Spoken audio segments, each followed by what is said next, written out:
আমার ধারণা ডক্টর জাকির নায়েক শ্লোক নিয়ে খেলা করছেন। উনি শুধু শ্লোক নিয়ে খেলা করছেন।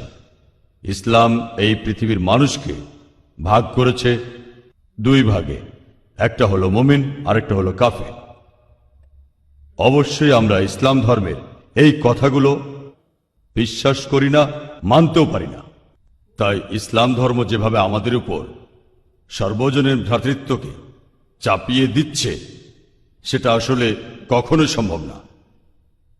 ইসলাম মানুষের মধ্যে শুধু বিভেদ তৈরি করে। তাদের মধ্যেও আছে শিয়া, সুন্নি, এছাড়াও ইসলামে আরো 70টা গোত্র আছে। হ্যাঁ, আমি আমার প্রশ্ন করছি, সমস্যা ইসলাম এটা দিতে পারবে না।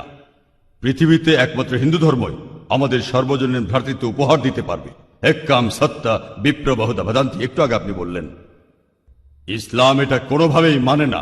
গরু হত্যা করছে, কাফির হত্যা করছে, তাদের সম্পত্তি কেড়ে নিচ্ছে, লুট, নারী নির্যাতন। ইসলামই বলে ভ্রাতৃত্ব, তাহলে কিভাবে আসবে?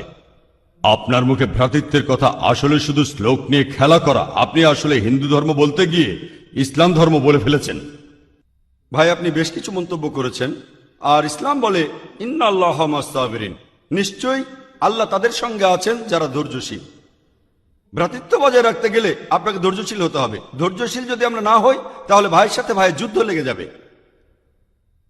ইসলাম বলছে সূরা আল বাকারার 153 নম্বর আয়াতে আছে, ইন্নাল্লাহ মা'আস সাবিরিন, নিশ্চয়ই আল্লাহ ধৈর্যশীলদের সঙ্গে আছেন। আর ভ্রাতৃত্ব বজায় রাখতে চাইলে ধৈর্যশীল হতে হবে। আর আমি এখানে উপস্থিত গুরুজনদের শ্রদ্ধা করি। তিনি হয়তো হিন্দু ধর্ম সম্পর্কে ভালো জানেন, তবে দুঃখিত যে আমি তার সঙ্গে একমত নই। ইসলাম সম্পর্কে তার জ্ঞান কিছুটা কম। আর ওনার সাথে আমি একমত যে ইসলাম ধর্মে মানুষকে দুই ভাগে ভাগ করা হয়। একটা হলো যারা বিশ্বাসী মুমিন, আরেক দল হলো কাফির, উনি যেভাবে বললেন। আর প্রত্যেক ধর্মেই দুই প্রকার মানুষ আছে, এমনকি হিন্দু ধর্মেও হিন্দু আর অহিন্দু। খ্রিস্টান ধর্মে খ্রিস্টান আর অখ্রিস্টান। ইহুদি ধর্মে ইহুদি আর নন ইহুদি। ইসলামে মুসলমান আর অমুসলমান। তাহলে ইসলাম আলাদা হলো কি করে? আর আমি এখানে হিন্দু ধর্মের সমালোচনা করব না, আমি সমালোচনা করব না। কিন্তু আজকের এই লেকচারে আমি হিন্দু ধর্ম নিয়ে কথা বলবো, কারণ আমি বিভিন্ন ধর্মের একজন ছাত্র হিসেবে আমি বেদ পড়েছি, আমি উপনিষদ পড়েছি। তবে এখানে ছোট্ট একটা মন্তব্য করি। হিন্দু ধর্মগ্রন্থ বেদে আছে যে এই মানুষ জাতি সৃষ্টি হয়েছে সর্বশক্তিমান ঈশ্বরের 4টে অংশ থেকে। তার মাথা থেকে এসেছে ব্রাহ্মণ, বুক থেকে এসেছে ক্ষত্রিয়, আর উরু থেকে বৈশ্যরা ব্যবসায়ী জাত, আর পা থেকে শূদ্ররা বর্ণপ্রথা। আমি এটা নিয়ে মন্তব্য করতে আসিনি, আমি এটা চাই না। আমি চাই না হিন্দু ভাইদের মনে আঘাত দিতে। ইসলাম ধর্ম এটার অনুমতি দেয় না। আমি এসব নিয়ে মন্তব্য করছি না, কোনো ধর্মের সমালোচনা করছি না, আমি কারো সমালোচনা করছি না। আমি কথা বলছি না যে কোনো ধর্ম ভুল। তবে আপনি যদি ভালোভাবে বেদ পড়ে থাকেন, আপনি এখানে সবাইকে বলতে পারেন বেদে কথা বলে কিনা যে স্রষ্টার মাথা থেকে ব্রাহ্মণ এসেছে, তার বুক থেকে ক্ষত্রিয়রা এসেছে, উরু থেকে এসেছে বৈশ্যরা ব্যবসায়ী জাত, বিদ্বান গোত্র, যোদ্ধা গোত্র, ব্যবসায়ী গোত্র, শূদ্র। শূদ্ররা হলো সবচেয়ে নিম্নবর্ণ। আর ডক্টর আম্বেদকর এটা নিয়ে বই লিখেছেন। আমি সব খুলে বলছি না। হিন্দু ধর্ম আমি ভালোভাবে পড়েছি। আমি হিন্দু ধর্মের অনেক কিছু শ্রদ্ধা করি, বেশ কিছুর ব্যাপারে একমত নয়, এটা আমাকে আপনি বলতে বাধ্য করলেন। পবিত্র কোরআনে সূরা আনামের 108 নম্বর আয়াতে আছে, তাহাদিগকে গালি দিও না আল্লাহকে ছাড়িয়ে তাহারা যাহাদিগকে ডাকে, কেননা অজ্ঞানতাবশত তাহারা গালি দিবে আল্লাহ সুবহানাহু ওয়া তাআলাকে। এখানে আমি হিন্দু ধর্মের ভালো দিকগুলো নিয়ে বলেছি। কথাটা হলো তারা এক ঈশ্বরের ধারণায় বিশ্বাস করে। আপনার প্রশ্নের ব্যাপারে বলি যে আপনি বলেছেন মুসলিমরা তারা মানুষ খুন করে, এছাড়াও তারা হত্যা করে। আপনি বললেন গরু, ঠিক আপনি কথা বলেছেন। এই সবগুলো অভিযোগের উত্তর দেওয়া দরকার। সময় এখানে কম, কয়েকটার উত্তর দিচ্ছি। অন্য কেউ প্রশ্ন করেন, আপনাদের সবার ভুল ধারণাগুলো আমি ভেঙে দেব, আমারও ভালো লাগবে। আর ভুল ধারণাগুলো ভাঙিয়ে দিলেই তারা ইসলামকে ভালোভাবে বুঝতে পারবে। এজন্য আমার লেকচারে সবসময় একটা প্রশ্নোত্তর পর্ব থাকে। আর আমরাও বলি, যখন কেউ সমালোচনা করে আমারও ভালো লাগে। যত বেশি সমালোচনা হবে তত বেশি বোঝাতে পারবো, তত ভালো করে ইসলামকে বুঝতে পারবেন। আমিও সেটাই করি। ইসলামও বলে সত্যকে ছড়িয়ে দিতে। হিকমার সাথে পবিত্র কোরআন সূরা নেহালের 125 নম্বর আয়াতে আছে, উদু ইলা সাবিলি রাব্বিকা বিল হিকমা ওয়াল মাউযিতিল হাসনা ওয়াজাদিলুম বিল্লাতি আহসান। মানুষকে প্রতিপালকের পথে আহ্বান করো হিকমত আর সদুপদেশ দ্বারা। আর উহাদের সহিত তর্ক করিবে সবচেয়ে উত্তম পন্থায়। যখন বলা হয় আমরা আমিষ খেতে পারবো কিনা, গরু ছাগল কোরবানি দেয় ইত্যাদি, আর অনেক অমুসলিমই বলবে মুসলমান আপনারা সবাই নিষ্ঠুর মানুষ, প্রাণী হত্যা করেন। ভাই আপনাদের আমি বলি, একজন মুসলমান খুব ভালো মুসলমান হতে পারে, এমনকি যদি সে পুরোপুরি ভেজিটেরিয়ান হয়। এটা বলা হয়নি যে আপনাকে অবশ্যই ভেজিটেরিয়ান হতে হবে ভালো মুসলিম হতে গেলে, কিন্তু পবিত্র কোরআনে অনেকবারই বলা হয়েছে যখন তুমি মাংস খেতে পারো তখন মাংস খাবে না কেন। পবিত্র কোরআনে সূরা মাইদার 1 নম্বর আয়াতে উল্লেখ আছে, বলা হয়েছে যে ইয়া আইয়ুহাল্লাযিনা আমানু, হে মুমিনগণ, তোমাদের অঙ্গীকার পূর্ণ করিবে, আর তোমাদের জন্য কিছু চতুষ্পদ প্রাণীকে হালাল করা হইয়াছে আর কিছু প্রাণী হারাম। পবিত্র কোরআনে সূরা নাহলের 5 নম্বর আয়াতে উল্লেখ আছে যে আল্লাহ চতুষ্পদ জন্তু সৃষ্টি করিয়াছেন যাহাতে তোমরা শীত নিবারণ করিতে পারো, এবং উহাতে বহু উপকার রহিয়াছে, এবং উহা হইতে তোমরা আহার করিয়া থাকো। পবিত্র কোরআনে সূরা মুমিনুনের 21 নম্বর আয়াতে উল্লেখ আছে তোমরা চতুষ্পদের মাংস আহার করিতে পারো। আমরা জানি যে আমিষে, এখানে অনেক ডাক্তার আছেন, আমিও একজন মেডিকেল ডাক্তার, এতে অনেক প্রোটিন আছে, প্রচুর আয়রন আছে, আর এগুলো খুবই সুস্বাদু। আর এইসব আমিষ জাতীয় খাবারে আপনি যে প্রোটিন পাবেন, এই পরিমাণ প্রোটিন আর কোথাও পাবেন না। আপনি পাবেন না। নিরামিষের মধ্যে সয়াবিনে আপনি সবচেয়ে বেশি প্রোটিন পাবেন, সেটাও আমিষের প্রোটিনের চেয়ে অনেক কম। আর এবার আমি গরু হত্যা নিয়ে কিছু কথা বলি।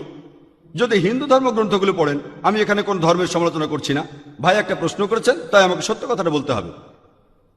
হিন্দু ধর্মে আমিষ খাওয়ার অনুমতি দেওয়া হয়েছে। হিন্দু ধর্মগ্রন্থে দেখবেন সাধু সন্তরা আমিষ জাতীয় খাদ্য খায়, এমনকি গরুর মাংস। পরবর্তীতে অন্যান্য বেশ কিছু ধর্মের প্রভাবে, যেমন ধরুন জৈন ধর্ম ইত্যাদি, মানুষের উপর অহিংসার দর্শনের প্রভাব এসে পড়ল, তারা প্রাণী হত্যা বাদ দিল, তারা এই দর্শনটাকে তাদের জীবনধারায় যোগ করলো। তবে ইসলাম ধর্ম প্রাণীদের অধিকারের কথা বলে থাকে। শুধু প্রাণীদের অধিকার নিয়ে আমি একটা লেকচার দিতে পারি। পবিত্র কোরআনে আছে পশুর উপর বেশি বোঝা চাপিও না, তাদের প্রতি সদয় হও, তাদের খাদ্য দাও, কিন্তু প্রয়োজনে তোমরা তাদের মাংসও খাইতে পারো। আর যদি আপনি অন্যান্য ধর্মগুলো ভালোভাবে দেখেন, অনেকে আমিষ খেতে বারণ করেছে। এই দর্শনের ভিত্তিটা হলো এই যে আপনি প্রাণী হত্যা করবেন না, কারণ তাদের জীবন আছে, সে কারণে আমিষ খাওয়াটা অন্যায়। আমি এর সাথে একমত। যদি কোনো মানুষ এই পৃথিবীতে মানুষ হত্যা না করে থাকে, সেখানে আমিই থাকবো সবার উপরে। সর্বজনীন ভ্রাতৃত্ব হিন্দু ধর্মে আছে যে সব প্রাণী আপনার ভাই। প্রত্যেক প্রাণী, হোক সে সাপ, পাখি অথবা পতঙ্গ। আমি আপনাদের একটা প্রশ্ন করছি যে কোন মানুষটা হাজার হাজার ভাইকে না মেরেও 5 মিনিটের জন্য বেঁচে থাকতে পারে? এখানে যারা মেডিকেল সায়েন্স পড়েছেন তারা ভালো বুঝতে পারবেন যে আপনারা যখন নিঃশ্বাস নেন তখন আপনার শরীরে প্রচুর ময়লা জীবাণু ঢুকে, সেগুলোকে মেরে ফেলেন। তার অর্থ এই ধর্মে বাঁচার জন্য আপনার ভাইদের আপনি মেরে ফেলছেন। ইসলামের সর্বজনীন ভ্রাতৃত্ব বলে মানুষ জাতির প্রত্যেকেই আপনার ভাই। বিশ্বাসের ভ্রাতৃত্বে প্রত্যেক মুসলমানই ভাই ভাই, প্রত্যেক প্রাণীই আমার ভাই নয়। তবে অন্য প্রাণীদের রক্ষা করতে হবে, তাদের ক্ষতি করবেন না, বিনা কারণে তাদের অত্যাচার করবেন না, তবে প্রয়োজন হলে সেগুলোর মাংস খেতে পারেন। ইসলামের সর্বজনীন ভ্রাতৃত্ব বলে মানুষ জাতির প্রত্যেকেই আপনার ভাই। বিশ্বাসের ভ্রাতৃত্বে প্রত্যেক মুসলমানই ভাই ভাই, প্রত্যেক প্রাণীই আমার ভাই নয়। তবে অন্য প্রাণীদের রক্ষা করতে হবে, তাদের ক্ষতি করবেন না, বিনা কারণে তাদের অত্যাচার করবেন না, তবে প্রয়োজন হলে সেগুলোর মাংস খেতে পারেন। তাই যে দর্শন বলে আমিষ খাবার খাওয়া অন্যায়, কারণ এখানে আপনি প্রাণী হত্যা করছেন, বিজ্ঞান প্রমাণ করেছে, এমনকি গাছপালারও জীবন আছে, আপনারা জানেন। তাই এ কথা এখানে খাটছে না যে প্রাণী হত্যা করা অন্যায়। তাই এখন তারা যুক্তিটা পাল্টে বলল যে আচ্ছা, গাছেরও জীবন আছে, তবে তারা ব্যথা অনুভব করে না, তাই গাছ হত্যার চেয়ে প্রাণী হত্যা অনেক বড় অপরাধ। আর আজকের দিনে বিজ্ঞান উন্নত হয়েছে, আমরা জানি গাছও ব্যথা অনুভব করে, এমনকি গাছও কাঁদতে পারে, গাছেরও ভালো লাগতে পারে। তাই গাছ ব্যথা অনুভব করে না, এটা টিকলো না। এখানে ব্যাপারটা হলো যে গাছের কান্না মানুষ শুনতে পায় না, কারণ মানুষ কানে যে শব্দ শোনে সেটা সীমা 20 সাইকেল পার সেকেন্ড থেকে 20,000 সাইকেল পার সেকেন্ড। এই সীমার মধ্যে কিছু হলে মানুষ সেটা শুনতে পায়, এই সীমার নিচে বা উপরে মানুষ কিছু শুনতে পায় না। যেমন ধরুন কেউ যদি ডগ হুইসেল বাজায়, ডগ হুইসেল চেনেন, যেটাকে বলে সাইলেন্ট ডগ হুইসেল। যখন কেউ এই হুইসেল বাজায়, এটা সীমা হচ্ছে 20,000 সাইকেল পার সেকেন্ডের উপরে, 40,000 সাইকেল পার সেকেন্ডের নিচে। কুকুর 40,000 সাইকেল পার সেকেন্ড পর্যন্ত শুনতে পায়। তাই কেউ যদি হুইসেল বাজায়, কুকুর হুইসেলটা শুনতে পারে কিন্তু মানুষ শুনতে পায় না। এটাকে বলা হয় সাইলেন্ট ডগ হুইসেল।